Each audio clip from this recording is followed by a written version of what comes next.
And we are in the game. I was sure there was meant to be a video there. But anyway, we do have in the top left position the orange Protoss player. He is from MVP. It is TAiLS. And his opponent down in the bottom right, the Zerg player, currently teamless. It is JonnyREcco.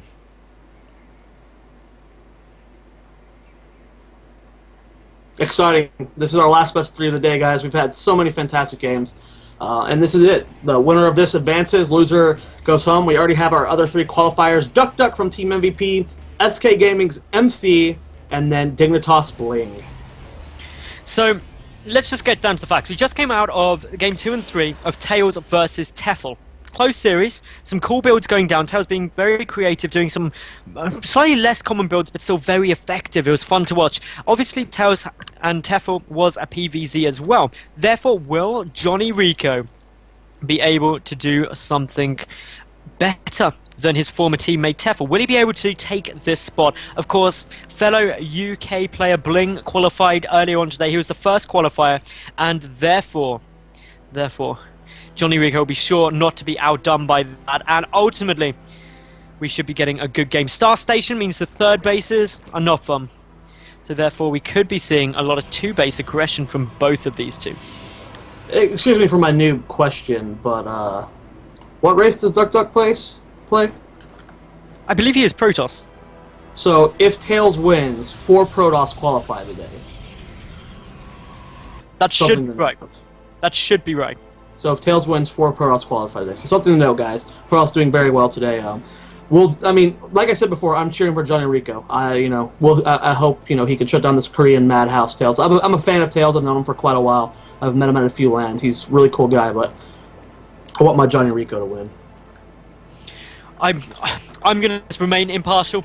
Of course, there is somewhat of national pride going with JonnyREcco here, and ultimately, TAiLS, he's opening exactly the same way he did against TEFL with this gateway expand. He's got 2 gases, 2 probes on each, therefore should get down a relatively quick mothership core. That's fine, he can put on a little bit of pressure. Doesn't want to rush the expansions out because, as I said, there's always the issue of taking a third base. It's very wide open and can be a little bit awkward. It is forced cross spawns though, so that makes this map slightly better. I think it's fair to say we'd all agree on that. Oh yeah, but definitely.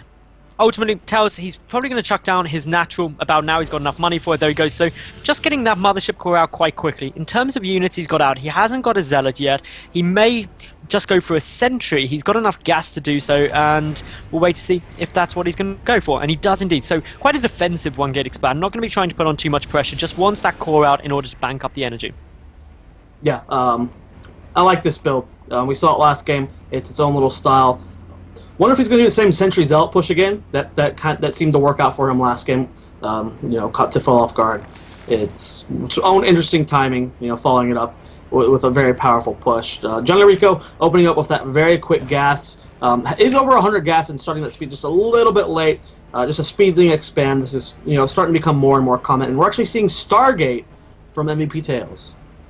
And now, Stargate on Star Station is, of course, good because there's a lot of dead space. You get to say star twice in a single sentence as a caster, which is always exciting. And it does just mean that you can potentially put on some pressure. He's got different options, though. Will it be an Oracle? Will it be Phoenix?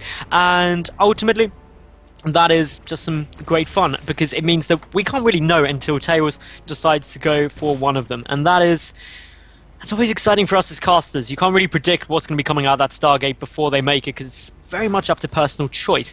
REcco, on the other hand, he is currently not trying to take down a third base. He is just happily going along with it, getting speed out. He is still mining gas quite happily, so that's all fine for him. Phoenix will be the unit of choice for TAiLS, and he's getting 2 additional gateways to it.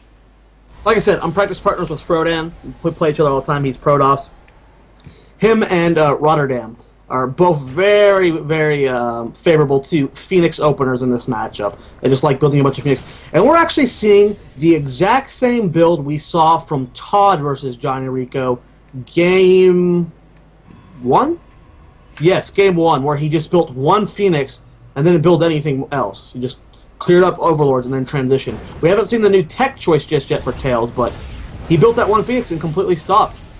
Yes, which is quite unusual, actually. Getting that one Phoenix out, he could just be trying to go for a little bit of mind games, transitioning into something else, but JonnyREcco getting the 1-1 melee upgrades, quite a few speedlings down at the moment, and ultimately, we just need to keep waiting and really waiting to see what these two are going to be going for. Rico has now taken his third gas, or it's his second gas, sorry, while taking his third hatchery. And that just means that he's going to be in an okay economical spot. A small little move out from TAiLS here, and Rico just getting a good little read on it with those speedlings, just kind of baiting in, trying to force a couple of force fields, but that's a lot of zealots and quite a few sentries. TAiLS has the coolest builds, man. He just does whatever he pleases. The pylon was taken down, actually, so Lings are going to get in the middle of the line. Kerberos goes on the gateways, but with these Lings spit up, a lot of probes are going to go down. A lot of damage needs to be done with this push. TAiLS, I think, is in a little bit of trouble. Yeah, he is going to be in a little bit of trouble here. As long as JonnyREcco can hold off the push coming at him, quite a few workers have already been killed, 11 and counting. Meanwhile, this push, though, is coming in. A lot of zealots, a couple of sentries in the mothership core. Spine Callers getting thrown down. Lots of Lings are in production. No Roaches are able to come out. No Roach one is down yet. There's the force field on the ramp, trying to stop much more. The sentries primarily getting focused. The Zerglings pulling back for the moment. Queens coming down here as well. This is going to do quite a lot, but the two spines are now completed. The Queen's also coming in. Do any of them have enough energy for transfuses? The answer is no, not yet, but they will do very shortly. The mothership core, the sentries, all getting focused down by these Queens. The spine's still staying up. JonnyREcco looks like he's going to be able to hold this quite comfortably. Yeah, it was a nice hold. I like how he was using the Lings, the delay to keep, oh, the mothership core barely got in there. He delayed to keep the, to give him enough time to build the spine crawlers up, and it was a nice hold. 46 drones to 36 probes. There is really no tech on the field for TAiLS. I mean, he does have the Stargate, but he's not really using it for anything. He's just clearing up Overlords. He's got the robot on the way. And, yeah, how many probes were actually killed with that Ling run by? 18. Wow. That is a lot of drones to go down early on, Zoya, and what that means is that currently it stands at 46 to 40 harvesters in JonnyREcco's favour, who also has his third hatchery up, and that's really important for him because he's pushing in with yet more Zerglings. There are some sentries there for the force fields, that's why he's not keeping pushing in. There's also the Zealot competing it all. A couple more a couple of Twilight Council and Robotics Facility and the Forge coming down in the main here for TAiLS, so he's getting a lot. JonnyREcco, his macro hatch, and droning heavily behind it. The 1-1 melee upgrades are completed, and what that means is that he's going to be just taking the upgrade advantage, keeping the upgrade advantage for the near future, and once his layers finish, should be starting 2-2.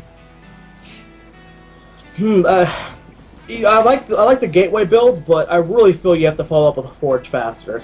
Delaying the +1 is a huge thing.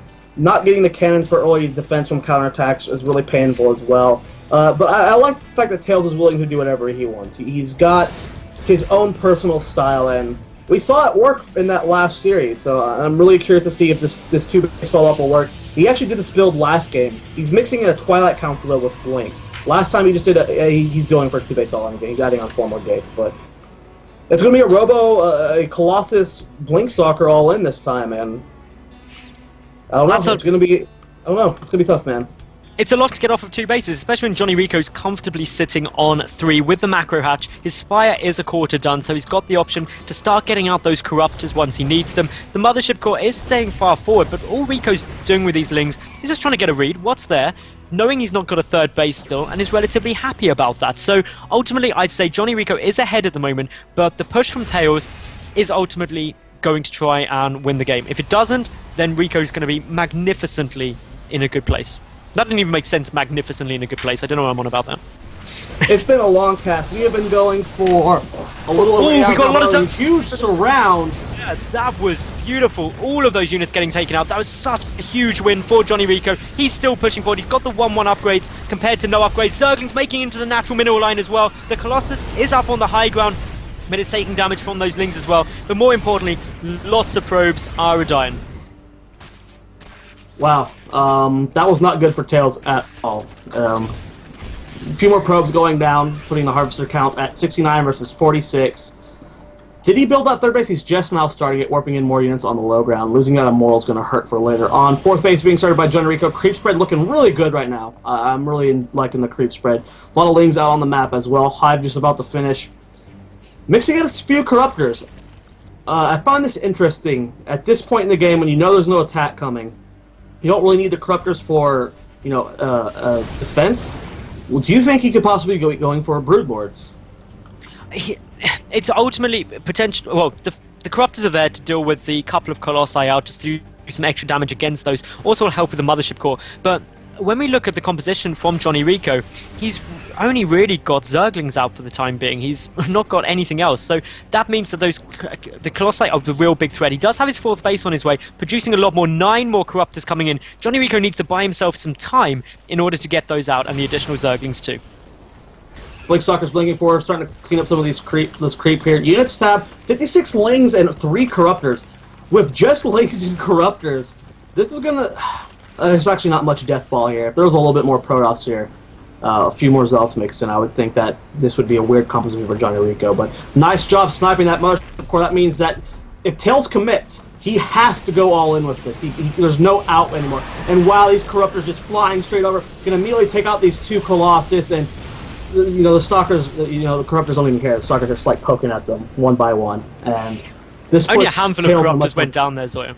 It was literally 1 or 2, and what JonnyREcco gained by that was taking out all of the splash damage that would help deal with these Zerglings. JonnyREcco also a 2-2 compared to 1-0 at the moment for TAiLS. Huge advantage on upgrades. He's getting down his Ultralisk Cavern. He does have a Roach Run done, but not getting any Roaches. Just going to try and hold off this with a lot of Lings, but there's 16 Zealots there. That's quite a few, and a couple of Sentries mixed in as well for the Force Words. But here we go, JonnyREcco with the complete surround. He's trying to get the surface area he needs. Transfuses going down on those Spine Callers. The Queen's getting in, and just look at this army of the Protoss player meld here. Corruption going down on those Stalkers. This is getting cleaned up incredibly easily here. Those Stalkers are not getting away, Zoya. Yeah, this is pretty GG. Look at the supply, 153, 63. GG drop from TAiLS.